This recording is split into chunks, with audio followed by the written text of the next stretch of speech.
Triliunan rupiah lari ke luar negeri, Tantowi Yahya bongkar bobroknya pelayanan kesehatan di Indonesia. Indonesia menghadapi masalah besar yang jarang disadari, yaitu hilangnya devisa dalam jumlah yang sangat besar karena banyak warga memilih untuk berobat ke luar negeri. Dalam podcast Helmi Yahya Bicara, bersama Tantowi Yahya, diungkapkan bahwa kerugian negara akibat fenomena ini mencapai sekitar 172 triliun per tahun, bahkan mendekati 200 triliun.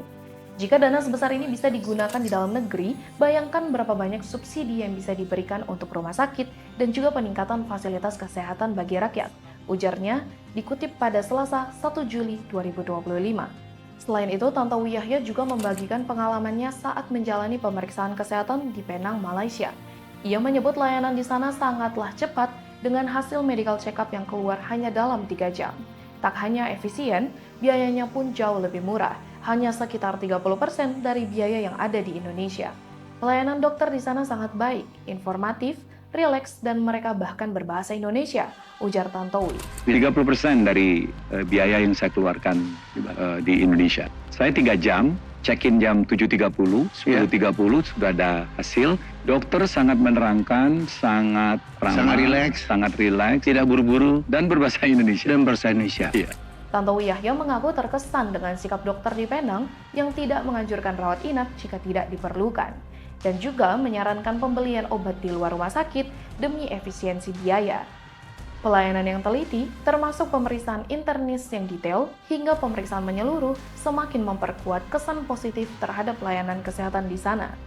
Lantas, muncul pertanyaan, mengapa biaya kesehatan di Indonesia jauh lebih mahal dan pelayanannya belum dapat bersaing? Helmi dan Tantowi pada podcast ini mengidentifikasikan beberapa faktor utama. Yang pertama, pajak yang tinggi untuk impor peralatan medis, lalu proses perizinan pendirian rumah sakit yang lama atau bahkan berbelit-belit, seringkali membutuhkan biaya tambahan untuk percepatan atau high cost ekonomi.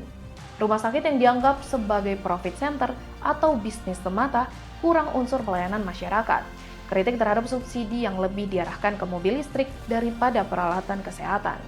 Dalam podcast tersebut, disampaikan bahwa pemerintah perlu hadir melalui kebijakan yang mendukung seperti intensif dan kemudahan perizinan. Konsep Indonesia Incorporated, yakni kolaborasi lintas kementerian dan juga pemangku kepentingan demi kepentingan nasional dianggaplah sangat penting. Pembangunan kawasan ekonomi khusus atau KEK kesehatan di Bali atau di Sanur oleh Presiden Jokowi adalah langkah konkret yang diapresiasi. Harapan juga tertuju pada janji Presiden yang telah terpilih, yaitu Prabowo Subianto, untuk membangun 300 rumah sakit dan mempercepat pencetakan tenaga ahli, termasuk dokter spesialis. Ditekankan pula pentingnya menambah jumlah dokter spesialis dan mempermudah dokter lulusan luar negeri untuk dapat berpraktik di Indonesia.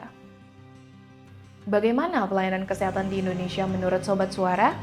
Tulis di kolom komentar.